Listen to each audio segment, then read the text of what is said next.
শাহবাগে আন্দোলনরত শিক্ষার্থীরা এরই মধ্যে অবরোধ করেছে সড়কে।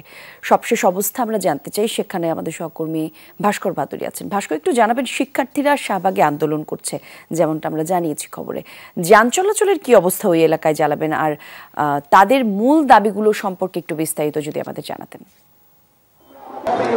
কলি দুপুর 1:30 থেকে চাকরিতে আবেদনের যে বয়সসীমা, সেই বয়সসীমা 35 করার দাবিতে কিন্তু শাহবাগ অবরোধ করা হয়েছে।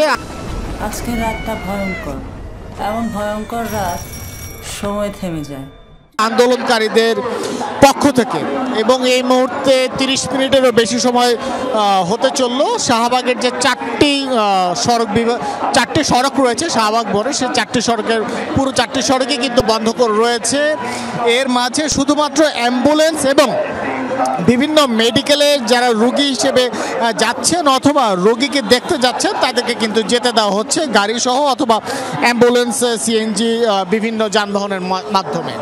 এখানে একটি বিষয় উল্লেখ করতে যাচ্ছি, কলি চাকরিতে আবেদনের বয়সসীমা 35 করার জন্য সকাল 11টা থেকে শাহবাগে কিন্তু প্রথমে মানববন্ধন করে আন্দোলনকারীরা, এবং তার পরবর্তীতে তারা বলেছেন দুপুর 2টা পর্যন্ত যদি সরকারের পক্ষ থেকে তাদের সাথে কেউ যোগাযোগ না করে তাহলে কিন্তু তারা আরো কঠোর কর্মসূচির দিকে যাবেন।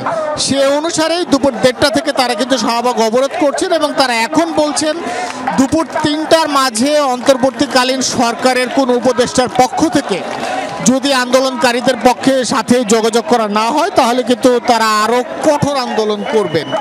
এবং সেই অনুসারে যখন আন্দোলনকারীর যে সকল সমন্বয়করা ছিলেন তারা কিন্তু বলছেন যে বাংলাদেশ উন্নতির দিকে যাচ্ছে, কিন্তু উন্নত দেশের চাকরিতে প্রবেশের যে বয়সসীমা, সেই বয়সসীমা কিন্তু কোনোভাবেই অনুসরণ করা হচ্ছে না।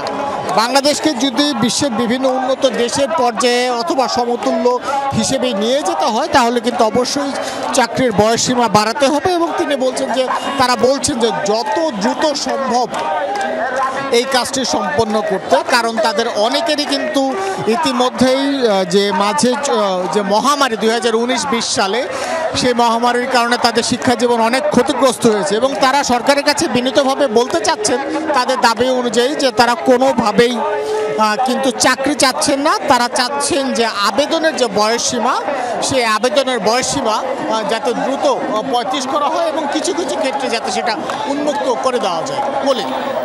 অনেক ধন্যবাদ আপনাকে ভাস্কর।